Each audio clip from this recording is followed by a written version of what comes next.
morning, everybody. Hopefully you had a good President's Day weekend and a good weekend.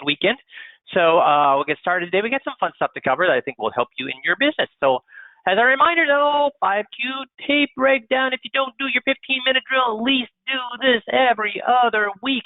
It will help you get at least 1% better every time you do this. 1% better over time is going to make huge differences on your business month after month, year after year. So last week's was sometimes trying to help a client can actually cause friction.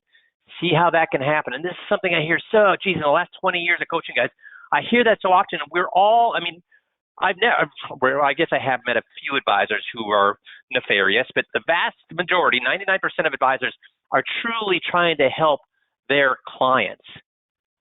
The problem is the way they do it causes problems with their relationship with the client. So this is a great tape to listen to. Even if you've never listened to another tape breakdown, this is one you need to go back because you should not do what this advisor is doing here. So please go back if you haven't listened to this and listen to it. This is an update. Missy has done a ton of work. Thank you, Steve, first of all, for bringing this to our attention that this needs to be updated. And Missy did a ton of work on this. So if you can shoot her an email and thank her for doing this.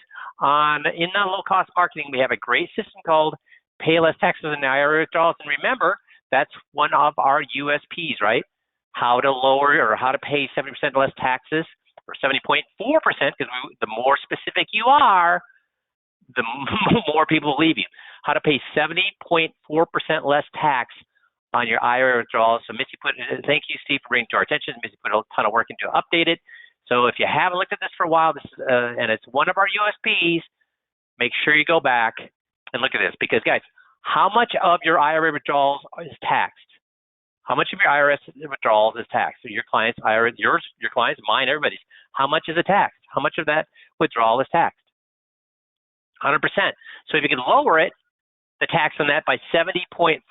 Again, the reason 70.4% is important is because it's the more specific you are, the more believable in somebody's mind it is, because they think you must have something in common. Because when you say everything's on sale, do people believe you?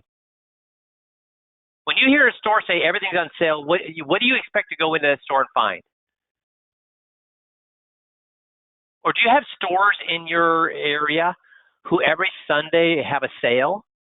So do you even pay attention to that anymore? You just know that what? Yeah, Kohl's, right, Steve? Kohl's. So it's if everything's on sale all the time, then it's not a what? It's not a sale. So if we say you can save a lot of taxes, do people believe you? We can save you a lot of taxes. Do people believe that? No. But when you can tell them you can save 70.4% on their withdrawals, that's believable to them. That's believable to them. So make sure you go, if you haven't looked at this, look at this because it's one of your USPs. Marketing doesn't have to be expensive in order for it to work. The thing we have to understand is spray and pray in today's world. Maybe it worked 20, 30 years ago. It does not work anymore. It does not work anymore. See, we have to understand who is our best prospect? Who is our best prospect?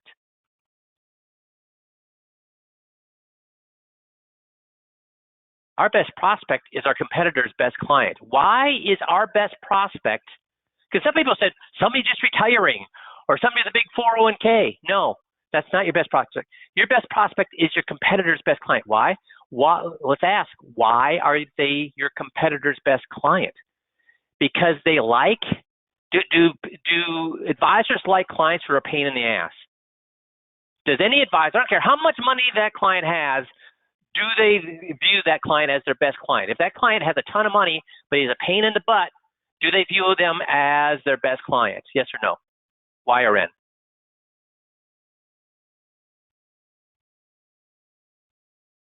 Y or N? Ton of money, but every time they call, you wince. You try to dodge a call. Yeah, they're not their best client. So the first thing our competitor's best client is that they like that client. They're a good client. They're an easy client to deal with. The second reason is they have a ton of money. So our best prospect is your competitor's best client. Somebody who likes advisors, somebody who has a lot of money. Problem is, how do you get to that person? So how do you get to your competitor's best client? What's the best way to get to your competitor's best client? Because you're locked out. They love their advisor. You're locked out. How do you get to them?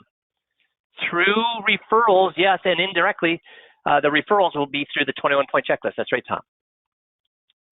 So why do traditional referrals work? Why don't they generally work? Because I know very, very few advisors ask for referrals, and I agree with them. I would never ask for a referral, because when you ask for a referral, you're saying, hey, I've probably read 1,000 articles on referrals. I've got, I think, 3 books on my shelf about referrals, and they're all wrong. Why? Well, first of all, they say, if you do a really good job, people are going to refer to you. Is that true, guys?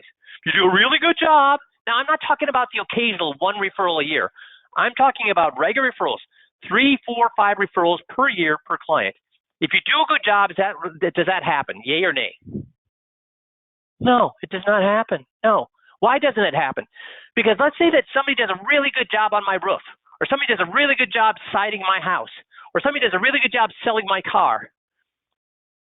Do I then start telling everybody they need to work with that siding company, roof company, or car salesman?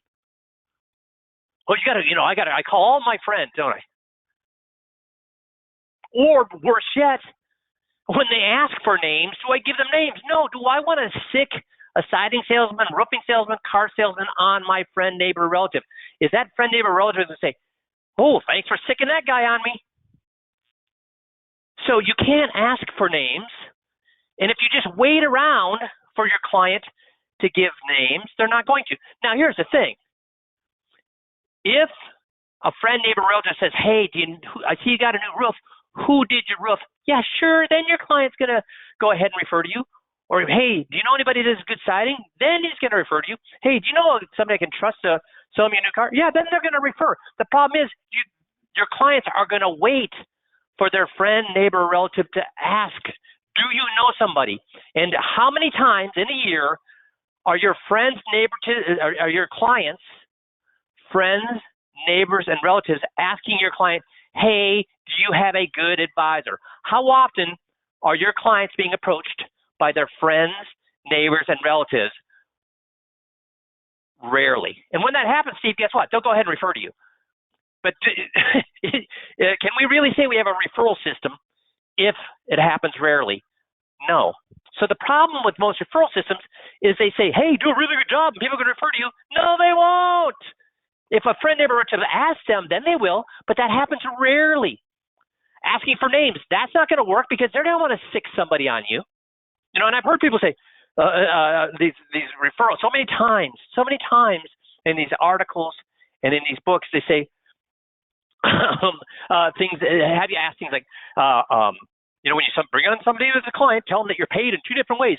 One way is that I'm paid through your investments and things like that. The second way I'm paid, and this makes sure that I have time to take 100% care. So I don't have to market. If you refer people to me, I don't have to be out there marketing. I spend 100% of my time on watching your money. And what's the client say it this way? Whoa. You mean you're not spending 100% of your time on my money?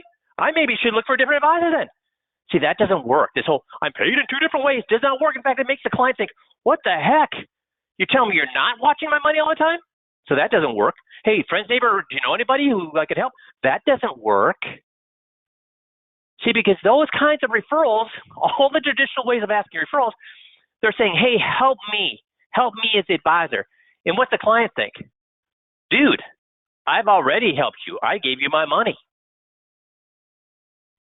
Or they think the second way the traditional referrals are, hey, you should help your friends, neighbors, and relatives by referring them to me. And they think, I don't really want to.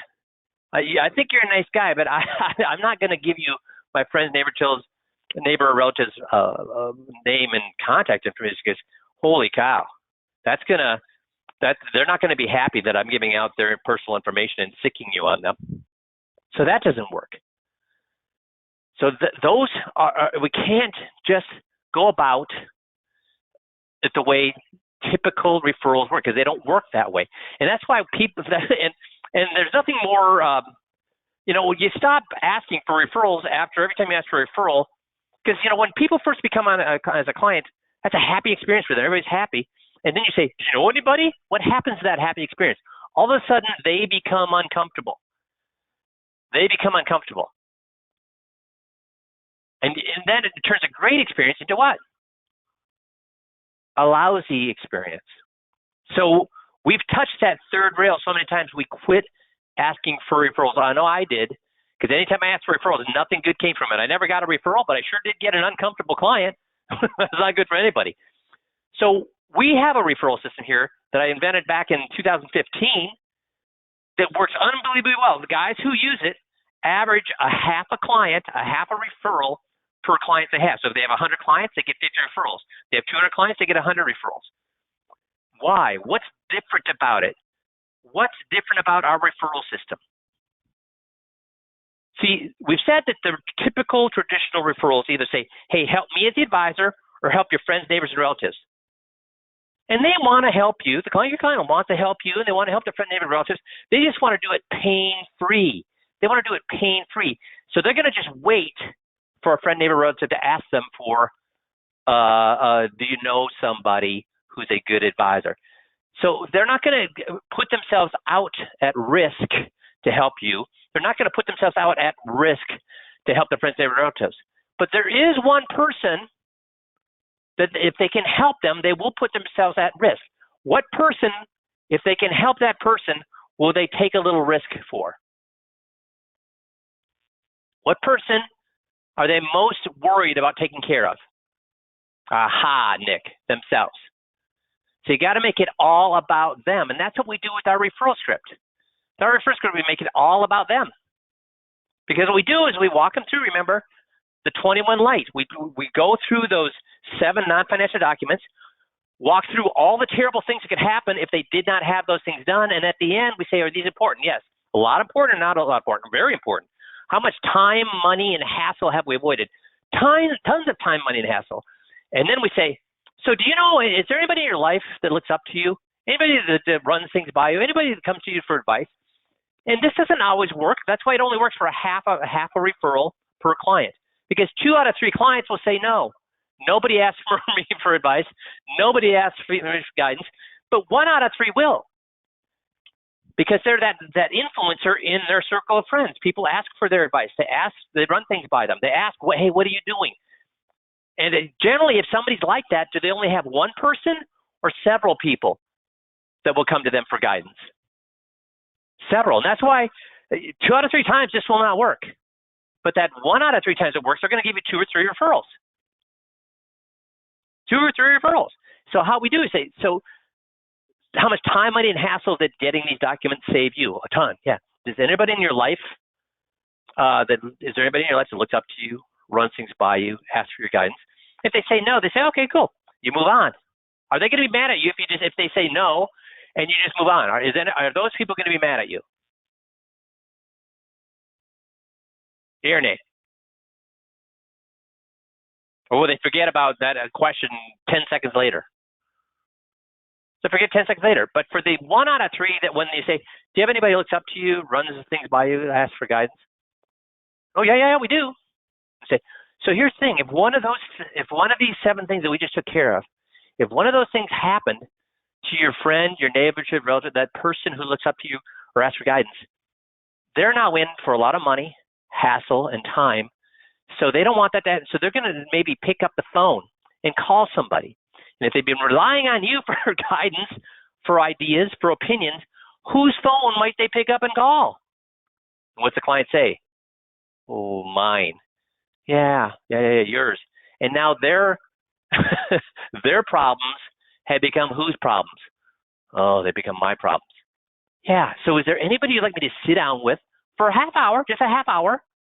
We'll give them these 7 documents, help them get started on it, get these filled out so that their problems don't become your problems. So there's 2 reasons why this referral works. It's because, number 1, am I asking for them to have their friends, neighbors, relatives move all their money to me?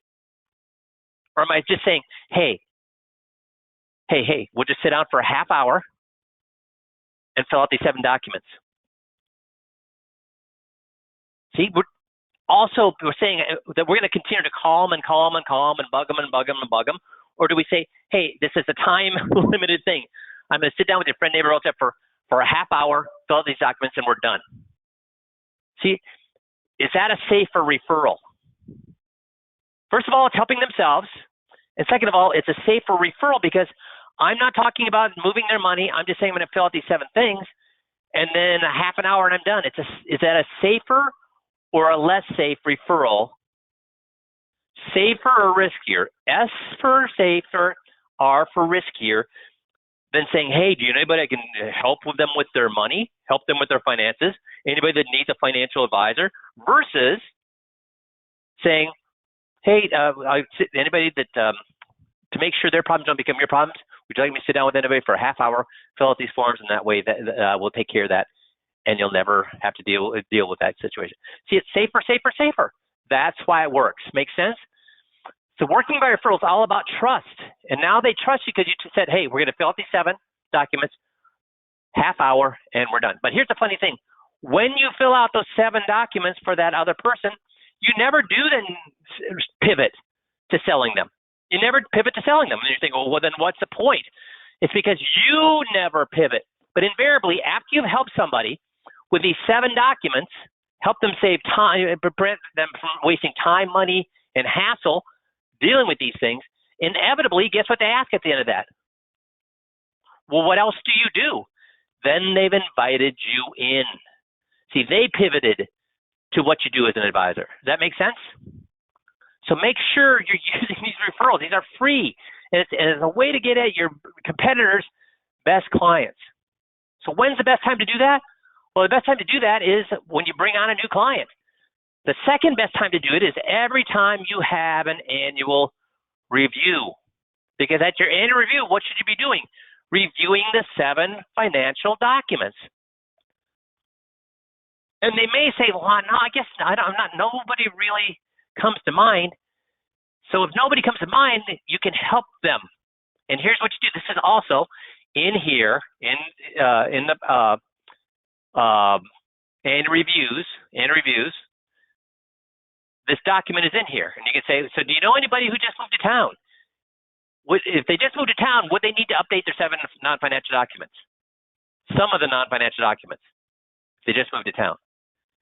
If they just got married, if they just got divorced, if they just had a child, a grandchild, if they have a child going to college, if they just turned 7 and a half, changing jobs, turning 60 to 65, parent or spouse entering, are there reasons why they would need, with any of these things, they would need to update those 7 non-financial documents? First of all, how many people have those 7 non-financial documents in place or done correctly? How many times have you run into somebody that had those done or done correctly? 0. And again, we've, through our advisors we've coached and all the competitors that they've run against in the last 23 years, that's 100,000 people plus. 100,000 advisors plus that between our advisors and the advisors they've competed against, we've looked at these things. Nobody has had these documents done or done right. But do you see how maybe that when you say, do you know anybody that you'd like me to sit down with for a half an hour, get these documents done? They're like, well, I can't really think. But he said, well, do you know anybody that just moved to town? Oh, yeah. My sister moved to town. Yeah, let's get you guys together. Or just got married. Oh, yeah, my whatever, my friend just got married, or my friend just got divorced, just had a grandchild. Yes. In fact, my brother just had a grand. See how when you ask these questions, all of a sudden, I can't really think of anybody, and they say, well, I can't think of anybody with a general category, but I do know somebody who got divorced, just had a child. Do you see how that works? So we have these tools to do this, and if you're looking for the referral script, if you look at the 21 Light process, which is the 7 non-financial documents, right? It's right down here. Here's the referral script on how to do it. And it's a 2-minute long script. Make sense? That's the best way to market. Now, it'd be great if we make it into a habit, right? So I want to talk a little bit today about how do you make a habit, the science of successful habits. How do you make a good habit a habit? How do you make things that you want to happen all the time happen all the time? The problem with habits is if you don't have a habit, you're going to fail. Now, now we have appropriately set expectations. Let's look at why that is and how you can reduce the probability of big failures so that you can build procedures and habits that will yield wins and minimize opportunities for lapses while ultimately helping yourself succeed. See, here's the thing. Almost half the people who make New Year's resolutions have given up on those New Year's resolutions, not even by the end of January, but by January 19th. They've said, I'm going to quit drinking. By the 19th, they've started to drink again. I'm going to drink 8 glasses of water a day. Boom. I'm going to go to the gym 3 times a week. Boom. Not doing it anymore. Ready to read 1 book? Boom. Implement a radical diet? Boom. One of my friends said he was going to quit drinking. He'd read that diet pop is terrible for you when it's going to cause this, that, and the other thing. So he discovered this in the beginning of December, and he decided that instead of just stopping right then, when he discovered it early December, he said, January 1st, I'm going to quit drinking Diet Pepsi. Well, guess what happened? We went over New Year's Day, and guess what he was drinking? It wasn't January 19th. Guess what? And I'm not poking fun at him. Guess what I do? I do the same thing here. It's hard. Many of you probably after I harp on a most important 15-minute daily, that 15 minutes at the beginning of your day. I'm sure many of you have made the promise you can do that, but how long does that last? It's hard to make something a habit. So both Jim Kwik, this is from this article right here. Jim Kwik, author of Limitless, and I've talked about this guy. I read this book and actually gave you 2 or 3 coaching calls were all about this book here a few years back. And James Clear, author of Atomic Habits, write about what is essentially a slow change in identity by making tiny, sustainable changes on an incremental basis. Some of these examples are choosing 1 night a week not to drink, then 2 nights a week, then 3 nights a week. How do most people become vegetarians? Overnight, or do they say, we're going to have no meat Mondays? So choosing to do it small, make changes in a small manner.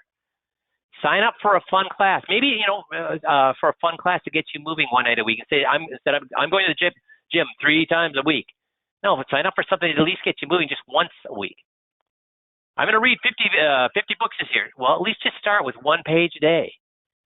Don't do a radical change in your diet. Make a small change in your diet. Maybe just eat an apple a day. Is it easier to eat an apple a day, or is it easier to make a radical change in your diet? Do a 15-minute deal right after a Monday morning call. Maybe you can't do it every day. Maybe it's hard. Well, then just start. Do one, schedule it right after every Monday morning coaching call. So just start small, sustainable changes, incremental changes. Make sense?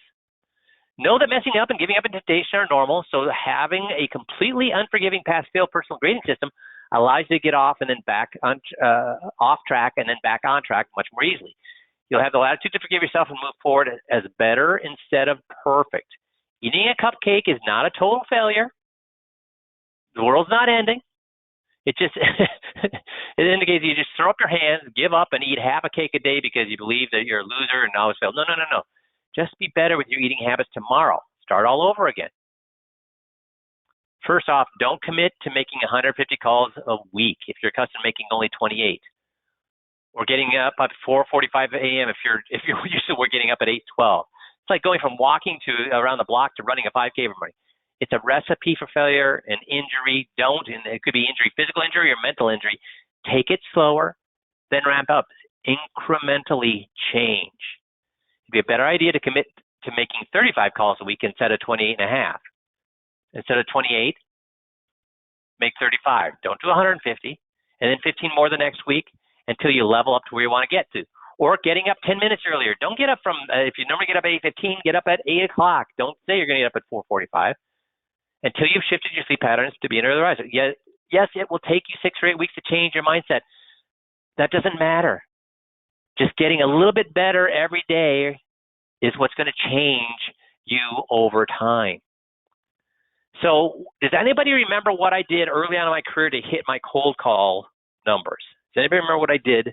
And this worked instantaneously for me because I did jump from no cold calls to 50 a day. no cold calls, a 50-day, and I did it. How?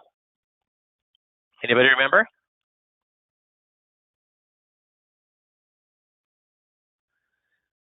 I said that if I didn't hit my cold call numbers, I would write a check to a charity I really didn't like. Guess how many checks I wrote? Yeah, and Dale said, I said I can't leave the office until I make those calls. That did not work for me. Why? Because I could be there till 8 o'clock at night, and then how many cold calls are you going to make after 8 o'clock at night, or are you legally allowed to make after 8 o'clock at night? So that did not work. Just like I've read books where it said, I became a successful salesman because door-to-door salesman because I said I would not go home until I made that sale. We've all heard those stories. That's bull crap. That's bull crap because there is a certain time where you cannot do that anymore, right? If you had made no sales and it's 11 o'clock at night, are you really going to still knock on somebody's door at 11 o'clock at night? That doesn't work. But can I write, if I don't hit my cold calls, is there any reason I can't write that check? And I wrote a check for $100, which back then when I was poor, that was painful. I only wrote one time, and I made the deal with my wife that she had to ask me this every single evening when I got home. Did you make it? Because that's who was holding me accountable was my wife. I only had to write one of those checks. So there are ways to do this. It generally takes 14 to 66 days to establish a new habit, depending on how radical a departure from new behavior it is from old ways. But small, continuous improvements or changes barely register as alterations or tweaks rather than something entirely new. As such, these small changes are easily dropped. I did a huge change. I did it differently. You can do it the way I did it, or you can do it a more successful way is to do it a little bit at a time. As such, these small changes are easy to adopt. As the saying goes, Rome wasn't built in a day, neither did it fall overnight, so give yourself time to get into your groove. Radical changes fail.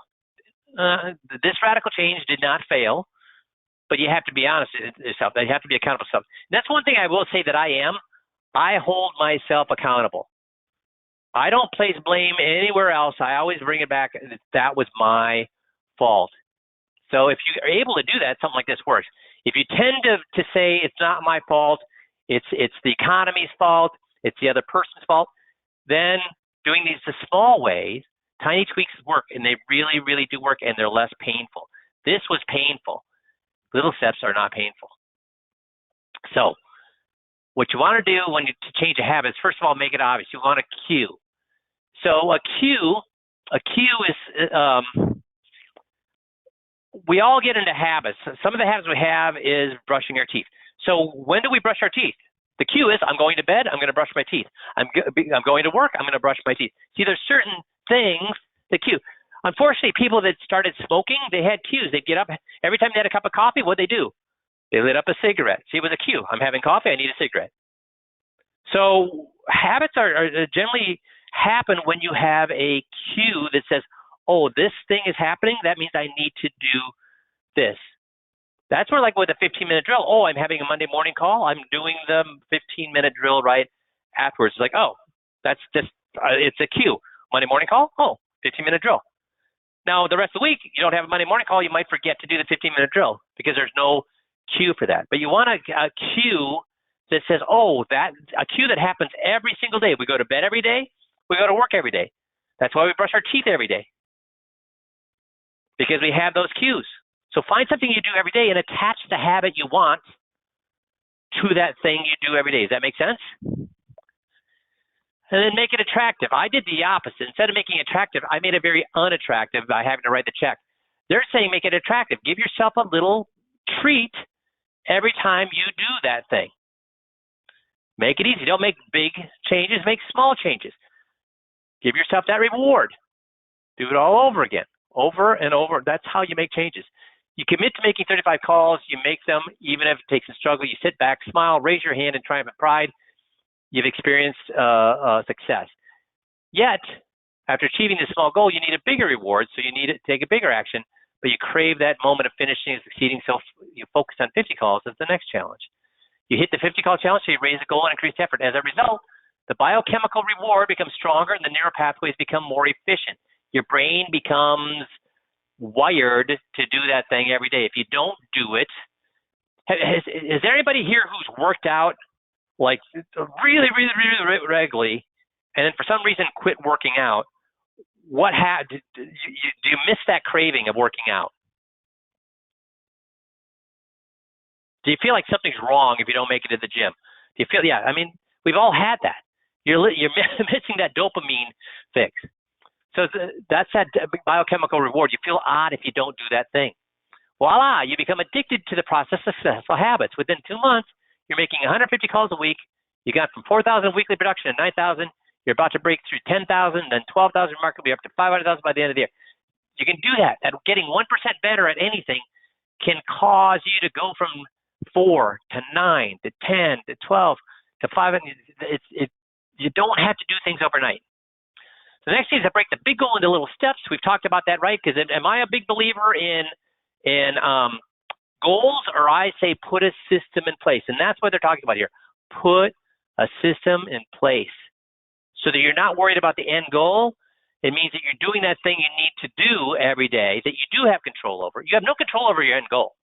You have no control over how much money you're going to make this year. You do have control over how many calls you make, how often you market, how many seminars you do, how many referrals you ask for. Those are things that you have control over. And remember, what we said is you start with the 500,000 and you just work backwards. We just did that here a few weeks ago. Start with your end goal and create a system that will get you to that end goal, a system of things that you have, reverse engineer, right? You have control over those things that will get you to that end goal. So I went over exactly how to do that here, 129.24, that's coaching call. So you start out with what you want to make and you work backwards. You reverse engineer it to figure out, what do I have to do that I have control over? There are things that I have control over. I have no control over how much money I make. I do have control over how many referrals I ask for. I have control over how much marketing I do. I have control over, and you determine how many referrals or how much marketing you need to do based on what we walked through in this call. So if you haven't done that, please, please, please do that. Radical changes fail, tiny tweaks work, take little steps. Make sense? So today we're going to talk about turnover. We're going to go through the turnover section of the 20-point checklist to see how we do it there. So let's get here. Beneficiaries, VA fees, and turnover costs.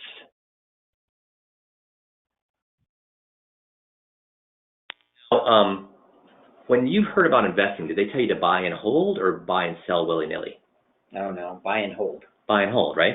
So that's smart. Okay, guys, how many people, when you ask that question, are going to say, no, buy and sell willy-nilly? How many people say buy and hold? What percentage of people say buy and hold when you ask that question? And guys, I designed this question 25 years ago. I'm going to tweak you a little bit, Steve. Do you have, Steve, anybody say buy willy-nilly is a good way to do it?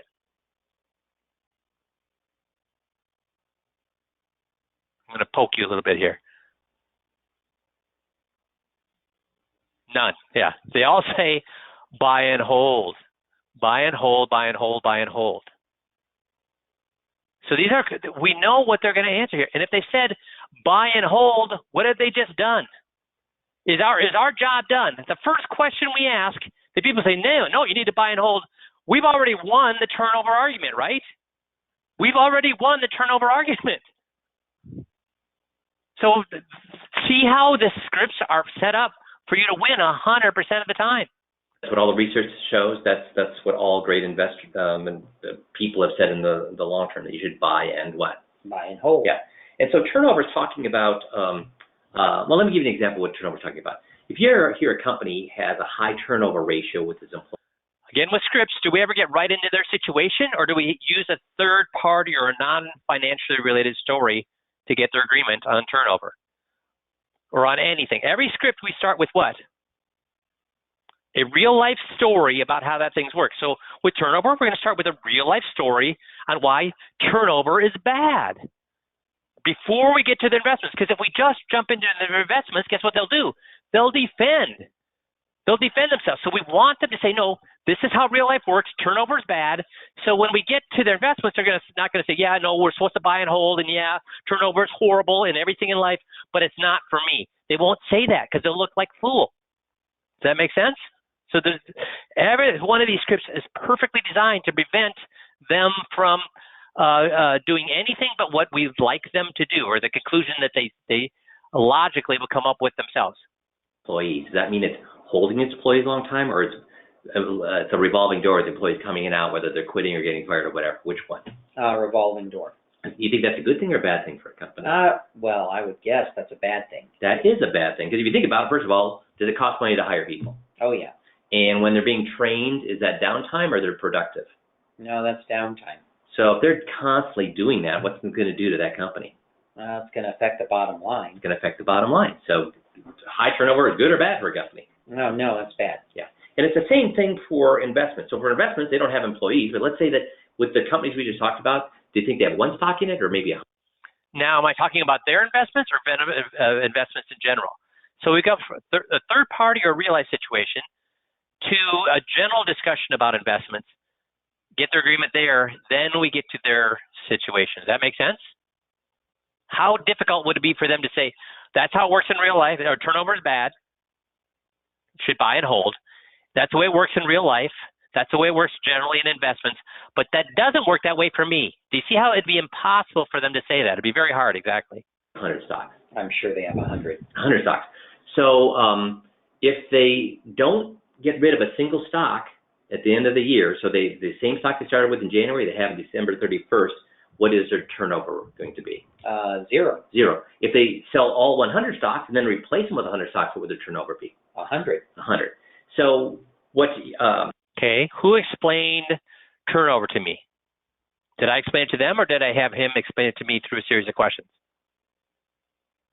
How certain am I that Jeff gets what turnover is then? If turnover is 100, does he know what that means? If turnover is 0, does he know what that means? So how certain am I that he understands, that I know he understands that? I'm 100% certain. Why? Because he gave me the answers to those questions. I didn't tell him how it worked. He told me how it worked. Your particular turnover is, if we looked at Morningstar, what they tell us is the turnover ratio. Do these look familiar to you? Yeah. Okay, those are your funds. So your turnover ratio is everywhere from 97, which is what? Practically 100. Yeah, to smaller, but on average it's what? 46.45. And where are we here? 46.45. Yes, so that's where you're at right now. Now you told me that it was a good thing or a bad thing to do buy and hold. Buy and hold's good. You get it. You know what to do here. What do we find when we pull the curtain back? What do we find out your managers are doing? Oh, they're buying and selling. So who's smarter? Well, I would think I am. It certainly starts to appear that way, right? Yeah. So, but we're wondering, well, why? We know why turnover is bad for companies. Why is it bad for investing? Should we kind of walk through? Sure. It's got 3 different problems. Number one is, have you ever heard of capital gains? Yes. Okay. So capital gains. And what are capital gains? Should I go through the capital gains conversation, even if all of their money's in qualified money?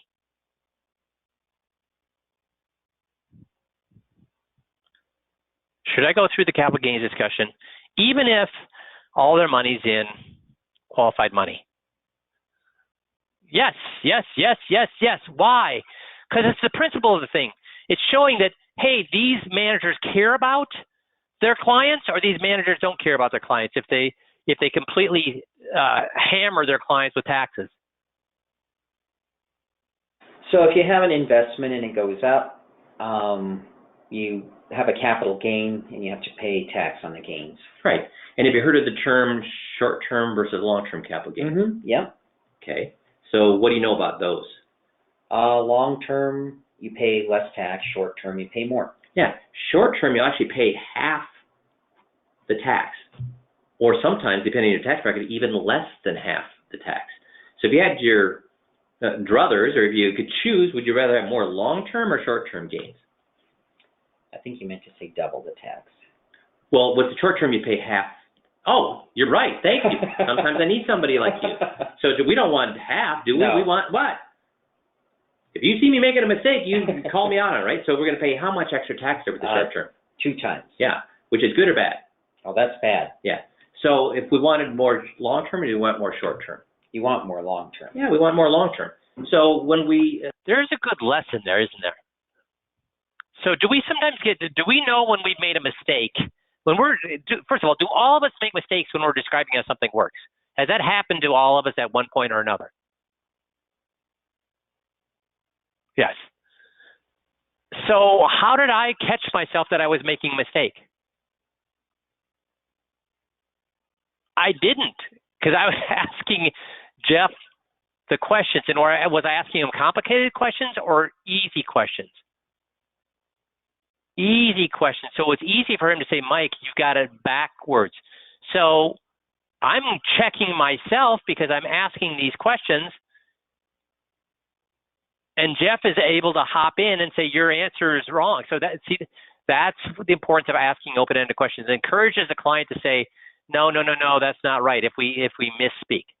do you know the definition of a long term is? If you hold a stock for what period of time is it considered long term? A year or more. A year or more. So if it's a year or less, it's going to be what? Short term. Short term. With half as much tax or twice as much tax? Twice as much tax. So if they have a 46% turnover every year, that's more than a year or less than a year?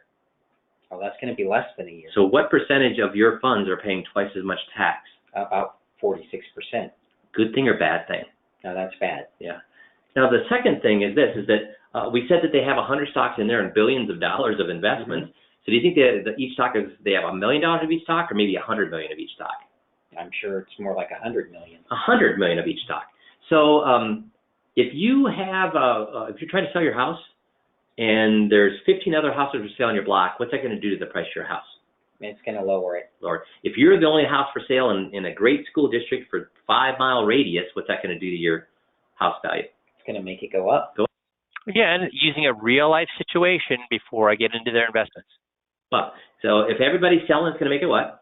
Go down. If nobody's, or if you got something that everybody wants, it's going to make it go what? And it's going to make it go up. And that's why it affects you. So if they start out with $100 million of a stock, and they want to sell it, they're going to dump it. So what do you think is going to happen to the price of that stock as they start selling that stock with $100 million during one day?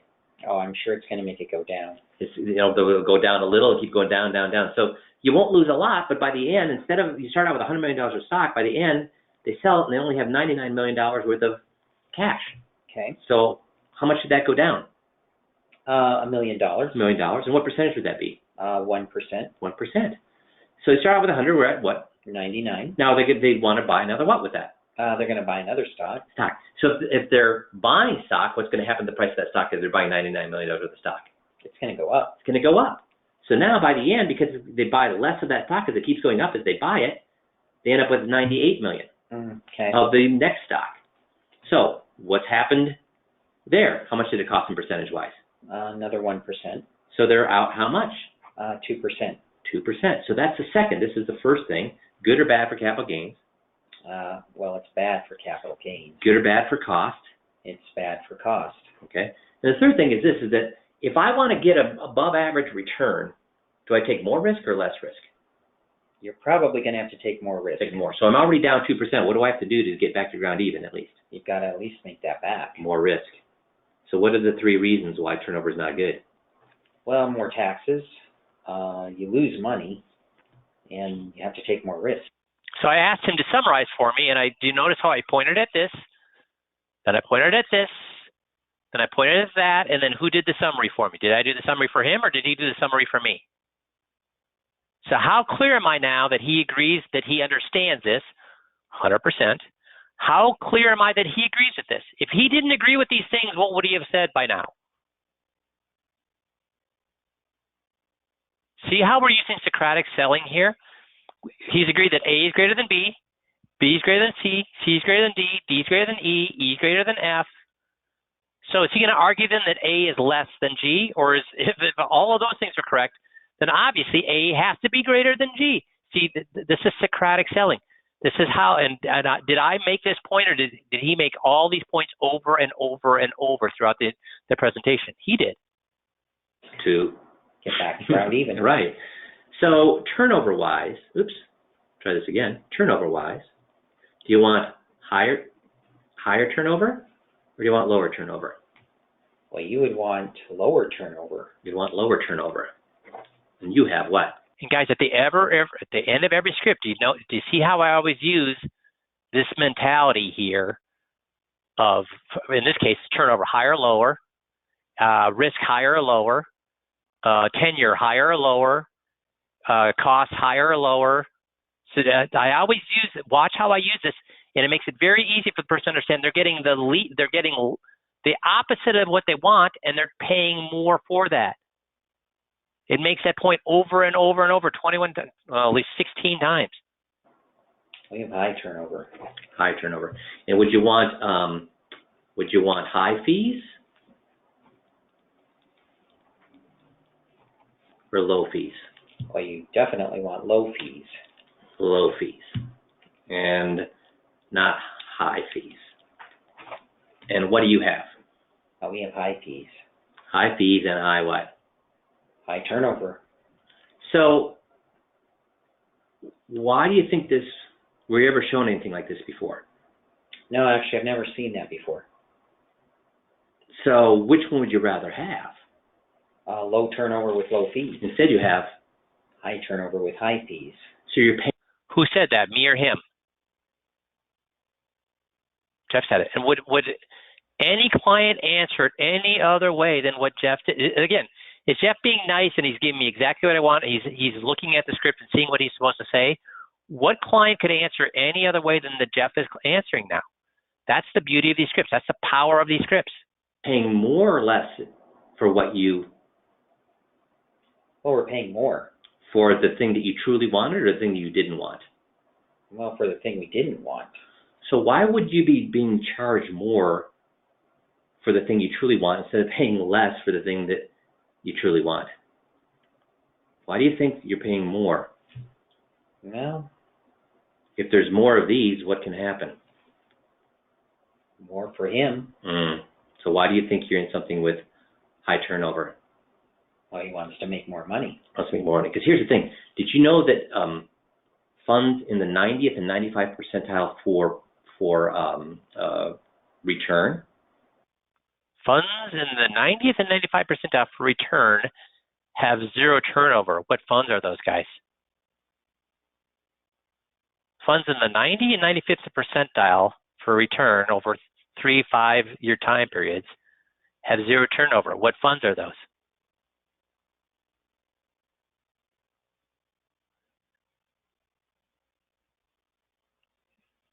Index, Bob, you're right. The S&P 500 index. So why don't advisors sell the S&P 500 index? Guess what kind of turnover they have? Low. Almost zero. So you could have been in the funds that you're in, or you could have been in funds that perform. If you're in the 90 or 95th percentile, in the top 5-10% of all funds out there, is that okay or not okay? Well, that'd be ideal. And if you didn't have to pay any turnover fees on that, is that good or bad? That would be great. Yeah. Were you shown those? No. So instead, you're paying how much? Well, about $3,700. In needed or unneeded fees? Unneeded. Yeah. So that's the second. So we've already talked about the one with the unnecessary life insurance. Now we talked about the second unneeded fee. Right. We'll talk about the third here in a second. But if you had your druthers, you'd rather have what? Low turnover. And low fees. And the reason you not is why? Well, he never showed us that. Yeah, and he didn't, because why? If you have low fees... He said he didn't show us that. Am I going to leave it at that? No. I have to say, okay, he didn't show it to you, but why didn't he show it to you? See, he didn't show us that. There's no motive there. I have to say, yeah, no, you're right. He didn't show you. Why didn't he show you? What's the motive? I do not leave a topic till he gives me the motive. Guess what? He doesn't make any money. So the next thing you want to look at is that you have presently maybe some... So guys, do you see... I mean, every script I show you, can Jeff answer any way but what I ask him to answer or want him to answer? No. And I know, Steve, you comment a lot because you're very good at these things. How often, Steve, because you're very good at doing the 21-point checklist, how often do clients, when you nail the script, answer any differently than the way Jeff is answering? How often does that happen? You're saying never. So by the end, if we do this way, it's magic. And the funny thing is, Steve, is it's fun. The first time somebody actually does the 21-point checklist and nails it, they call me up and I guess they say this. They say, it's so weird. It's almost like I gave the client the script the night before because they said exactly what they're supposed to say. Yes, and I love that kind of excitement. But it doesn't. But guys, it's not strange that that's happening. It's not a miracle that that's happening. It's why. Because anybody who wouldn't answer the way Jeff is answering would seem totally what? Bonkers. Does that make sense? So, I mean, you have the keys of the kingdom. You have the world is your oyster if you choose to put in the time to learn these scripts, because these scripts will, here's the funny thing. The funniest call I've ever had with somebody is with an advisor. He called me and said, Mike, I'm really uncomfortable with your system. I said, I'm sorry to hear that. What's going on? Or what's your thought process? Or why are you uncomfortable? He goes, because they're moving all the money before I even showed them any of my suggestions. Guys, how many other systems in this industry will have people throwing all their money at you even before you show them the product you want them to buy? None. Why? Because in order to get people to leave, all you do is show them a good product, who else can show them a good product? Their guy. And 9 times out of 10, they're going to do that with their guy. That's why it happened when I was making $50,000 a year. This system, these scripts get them to leave their current advisor. If they're a do-it-yourselfer, it gets them to leave their current company. So please use these reviews as a commercial for learn scripts. And you have to be, just like we learned today, if you're going to haven't run ever before, should you go out and run a 5K tomorrow? No. You do what? You walk around the block. So do you need to become an expert at all of these scripts tomorrow, or all of these scripts by next week, or all of these scripts by next month? No. Just do what? Pick a script that you like and become awesome at it. Pick a script that you like and become awesome at it. And what is the first script I think that you need to learn? What is the first script that I would tell every single person, if you're going to learn one script, what script is that, guys? You guys are so smart. Power of attorney, that's right. Power of attorney. Awesome. And it's because early on in the meeting, you're going to be able to demonstrate that 100% of people have this wrong. 100% of people, nobody was told this. And 100% of people are going to realize that this is a real problem that they need fixed. And it gets them from thinking that you're just in this for yourself, instead thinking, no, this guy really does have my interest at heart. He's bringing up things my advisor didn't show me. These are real problems. And he doesn't even get paid to do this, so obviously he's trustworthy. That's why the POA is so important. So just start learning these scripts one by one, then add another one, and then another one. If you were back in college or high school, you had to memorize a poem. You had to memorize a poem. Did you try to read memorize the whole poem at one time, or did you memorize one line at a time? You memorized one line at a time. And then what you did is what? You memorized the next line. And then did I go on to the next line, or did I memorize the first and second together? I memorized the first and second together. And then I learned the third line. Then I go on the fourth line. No, then I did the 1, 2, 3. Then I did 4. Then I did 1, 2, 3, 4. Then I did 5. Then I did 1, 2, 3, 4, 5. And then I did 6. 1, 2, 3, 4, 5. Then 6. It's the same way you learn this. It's the same way you learn this. And you don't need to learn all right. Learn the power of attorney. Then choose another script. And then practice the power of attorney again with that script. Then learn another script. Then practice the power of attorney, that script, and the third script. Then learn another script. Practice the power of attorney, first, second, third, fourth script. Does that make sense?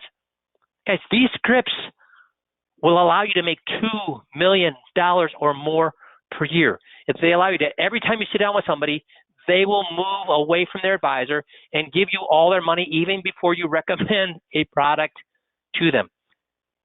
Have I ever, in 23 years of coaching, 25 years of my tapes as well, have I ever heard anybody that did the scripts at 70%, not 100%, but at 70%, that didn't get the client to move all their money? No, never have. Never have. Please, please, please. Learn a script at a time, but start learning these scripts. Make sense?